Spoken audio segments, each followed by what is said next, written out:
Hello എൻ്റെ പ്രിയപ്പെട്ട മക്കളെ, ഓണം അറബിക് എക്സാമിന് 8ാം ക്ലാസ്സിൻ്റെ ക്വസ്റ്റ്യൻ പേപ്പറിൽ എന്തായാലും വരാൻ സാധ്യതയുള്ള ചോദ്യമാണ്. ഒരു ഗ്രാമറാണ്. ആൻ ലെൻ കൈ ഇത് വെച്ചിട്ടുള്ള ഗ്രാമർ ചോദ്യം. ഒരു ഇതെന്നുള്ള വാക്ക് കൂടി വെച്ച് നിങ്ങൾ ടെക്സ്റ്റ് ബുക്കിൽ അത് പറയണില്ല.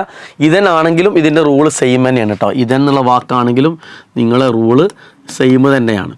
ഓക്കെ, എന്തായിരുന്നാലും ഈ കാര്യങ്ങൾ വെച്ചുകൊണ്ട് നമുക്കുള്ള ഗ്രാമർ എന്തായാലും ചോദ്യം സാർ എങ്ങനെ നോക്കാം നമുക്ക്. അപ്പോൾ ഇതെന്താണെന്ന് വെച്ചാൽ ഇവിടെ 2 ക്വസ്റ്റ്യൻസ് കൊടുത്തിട്ട് നമുക്ക് അതിലേക്ക് പോകണതിന് മുമ്പ് ഗ്രാമർ ഒന്ന് മനസ്സിലാക്കാം.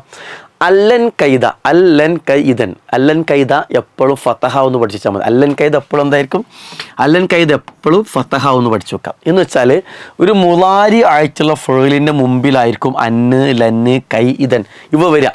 അങ്ങനെ മുളാരി ആയിട്ടുള്ള ഫേലിൻ്റെ മുമ്പിൽ ഇപ്പോൾ എഫ് അൽ എന്നുള്ള യജ്ലിസു യക്തുബു ഈ വാക്കിന് മുമ്പിൽ ഇപ്പോൾ അന്ന് വന്നു. അന്ന് വന്നാൽ ഈ വാക്കിൻ്റെ അവസാനത്തെ അക്ഷരത്തിന് ഫത്തഹാവും. അൻ ലെൻ കൈ ഇതൻ ഇവയിൽ ഏതെങ്കിലും ഒന്ന് ഒരു മുളാരി ആയിട്ടുള്ള ഫേലിൻ്റെ തൊട്ട് മുമ്പിൽ വന്നാൽ ആ ഫേലിൻ്റെ അവസാനത്തെ അക്ഷരം എന്ത് കൊടുക്കണം? ഫത്ത കൊടുക്കണം. നെസ്ബ് ചെയ്യാന്നാ പറയാം കേട്ടോ. ലെന്ന് വന്നു ഇപ്പോൾ യജ്ലിസു എന്നുള്ള എന്താവും? യജ്ലിസ എന്നാവും. കൈ വന്നു യക്തുബു എന്നുള്ള യക്തുബ എന്നാവും. ക്ലിയർ ആയല്ലോ? അപ്പോൾ അൻ ലെൻ കൈ ഇതൻ ഇവയിൽ ഏതെങ്കിലും ഒന്ന് മുളാരി ആയിട്ടുള്ള യഫ്അൽ രൂപത്തിലുള്ള ഒരു വാക്കിൻ്റെ തൊട്ട് മുമ്പ് വന്നാൽ ആ വാക്കിൻ്റെ അവസാനത്തെ അക്ഷരത്തിന് എപ്പോഴും എന്തായിരിക്കണം? ഫത്തഹ ആയിരിക്കണം. ഇവിടെ നോക്ക് നിങ്ങൾ, ഇവിടെ അൻ വന്നു അല്ലെ? അൻ വന്നു. അൻ വന്നു കഴിഞ്ഞാൽ ഇവിടെ യത്തഫവ്വഖാവുന്നുണ്ട്, യത്തഫവ്വഖൂന്നുണ്ട്, യത്തഫവ്വഖാന്നുണ്ട്. 3 വാക്കുണ്ട്.